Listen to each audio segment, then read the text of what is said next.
कांदा खरेदी करण्यासाठी दिल्लीहून येणार पथक, स्वस्त दरात कांदा पुरवण्याचं महाराष्ट्राचं दिल्लीला आश्वासन।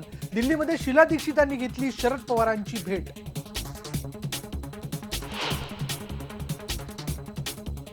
कांद्याची दरवाढ तात्पुरती, 1 ते 2 महिन्यात अतिरिक्त कांदा बाजारात येईल, केंद्रीय कृषी मंत्री शरद पवारांचं वक्तव्य। जागेसाठी काही मी तयार होणार नाही, 6व्या जागेसाठी मी तयार होऊ शकेन आणि जर निवडणूक होणार नसेल तर त्यांनी ते 7वा उमेदवार तर त्यांनी उभा करावा।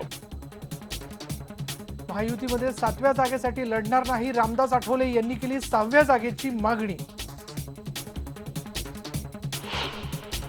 निर्णय थोडी फाईल आल्यानंतर उद्या नाही आता चर्चा करा, निर्णयाकडे पोचा आणि क्षणिक निर्णय घ्यायचे, उद्या नाही। माझ्या मुख्यमंत्रीपदाच्या कारकिर्दीत क्षणात निर्णय होत होते, नारायण राणेंनी मुख्यमंत्र्यांवर साधला निशाणा।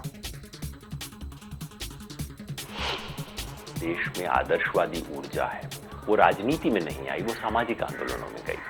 तो मैं समझता हूँ इसका जो सबसे महत्वपूर्ण पक्ष है वो यही है, देश की राजनीति में एक नए तरह की ऊर्जा का आना।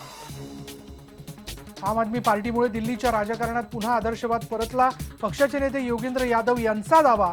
IBN लोकमतशी बोलताना पक्षाच्या धोरणाची केली चर्चा। वैद्यकीय निष्काळजी प्रकरणी सुप्रीम कोर्टाचा ऐतिहासिक निकाल। कोलकात्यातल्या कुणाल साहा प्रकरणी MRI हॉस्पिटलला 5.96 कोटी रुपयांची भरपाई देण्याचे आदेश।